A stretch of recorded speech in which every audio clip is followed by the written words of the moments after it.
I was on an airplane that's been hijacked, and things don't go well, and it's not looking good. I just want you to know I absolutely love you. I want you to do good. So have a good time. Same to my parents and everybody. And I just totally love you, and I'll see you when you get there. Bye, babe. I'll see you when you get there. Something to think about, right? I think about that falling man image. We've all seen it forever. You've seen it for 22 years. You've seen it. That is a living human being. Well, for another split second anyway. It's a living human being who went to work normally that day, and then at some point in his day was forced to stand out the open end of a skyscraper that had a big hole in it and choose between burning to death or diving to the pavement below. And obviously he made the choice that, I don't know, choice I would probably make. I think about all the others, the people who were trapped in there, most of them about to die, their voicemails. Sean, it's me. I just want to let you know I love you, and I'm stuck in this building in New York. There's lots of smoke, and I just wanted you to know that I love you always. At number 2 World Trade Center, right? Lady was shooting in the walking. We're not ready to die, but it's getting bad.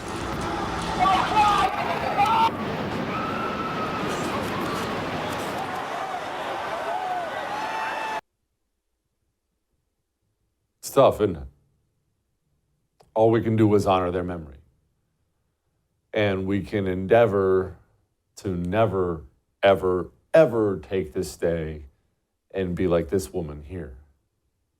Not only a place on our calendars, but a place in our collective memory. December 7th, 1941, September 11th, 2001, and January 6th, 2021.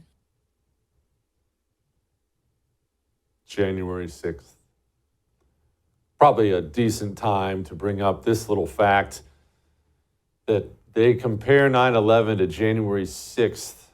Well, pause for a moment and think about all the things they did in response to 9/11. Did they feel that same kind of response is necessary for January 6th? Interesting question, isn't it? Anyway, joining me now to tell his 9/11 story, we all have one, Cully Stimson. He is the former Deputy Assistant Secretary of Defense for Detainee Affairs under President George W. Bush. Cully, 9/11, everyone who was alive and able to produce memories knows where they were and what the deal was. Where were you? I was the lieutenant commander in the Navy Reserves, but on that day I was working for corporate America, and I was a vice president for Marsh McLennan. I ran their private equity M&A shop out of D.C., and I was taking some clients on a golf course here in the D.C. area. And of course, we had an office on the 93rd through 100th floor in the World Trade Center, and the first plane that hit the first tower hit Marsh and killed 385 of my colleagues. God, mercy.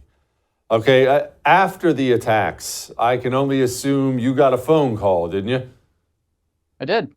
Like a lot of people, I was put on standby by my CO, and I was in the first wave of Navy JAGs recalled back to active duty.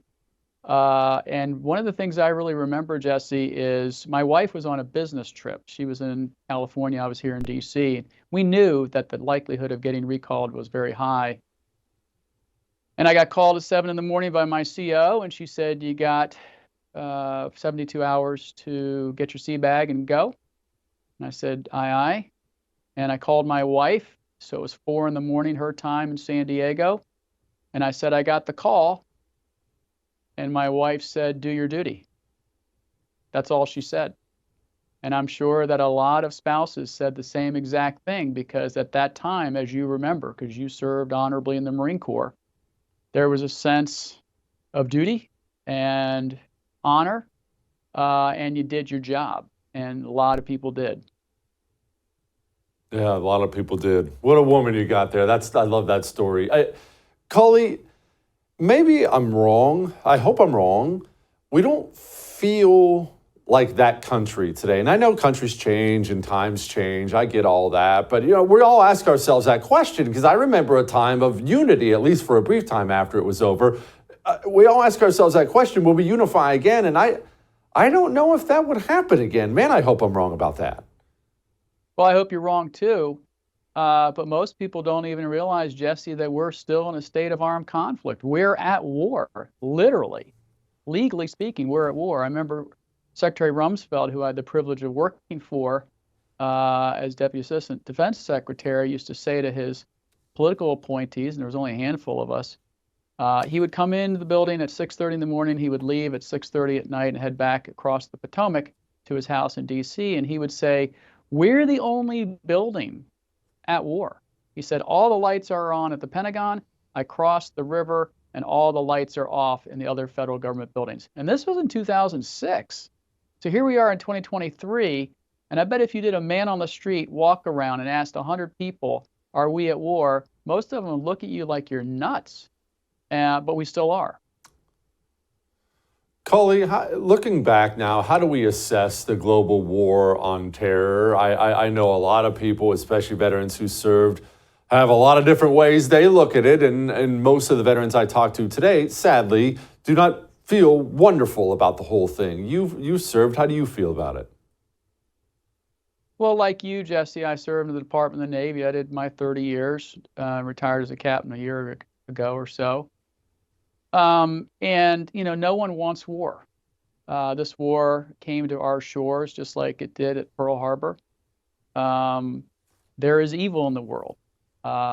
It's a black and white thing. I mean, there is evil. I know some people are naive and don't think there is evil.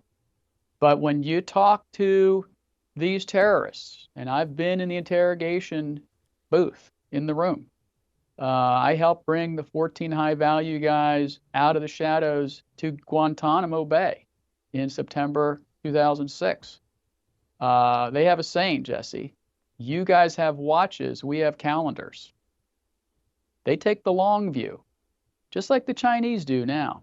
There is evil in the world. And so the sacrifices that happened not only on 9/11, this solemn day, but then afterwards in the Battle of Fallujah, in Afghanistan, across many provinces, in Iraq, where you served with honor with the Marine Corps, that's part of the price of freedom. Doesn't make it any easier. So I hope young women and men today who are physically fit and have courage and patriotism in their DNA step up. And I know they do because I was at the Naval Academy yesterday. It was alumni weekend, and I saw a lot of young men and women in uniform proudly walking around that base. And so I'm a glass is half full guy, and I'm bullish about the future. I hate politics. Politicians ruin it for the rest of us. But we still are a great country, and it's worth fighting for. Cully, Semper Fi, brother. Have a good one today. Semper Fi. For too long, we've been led to believe that communism is a thing of the past. But the truth is, communism is alive. It's here, and it's infiltrating every aspect of American life. Introducing the Anti-Communist Manifesto by Jesse Kelly, the practical guide for patriots ready to defend our nation from its most dangerous enemy. Discover the shocking extent of communist infiltration in our education system, their alliance with American corporations, and the twisted truth behind environmentalism. This eye-opening book exposes the true face of communism and empowers you to fight back. Join the fight for freedom. Pre-order your copy of the Anti-Communist Manifesto today by going to jessekellybook.com.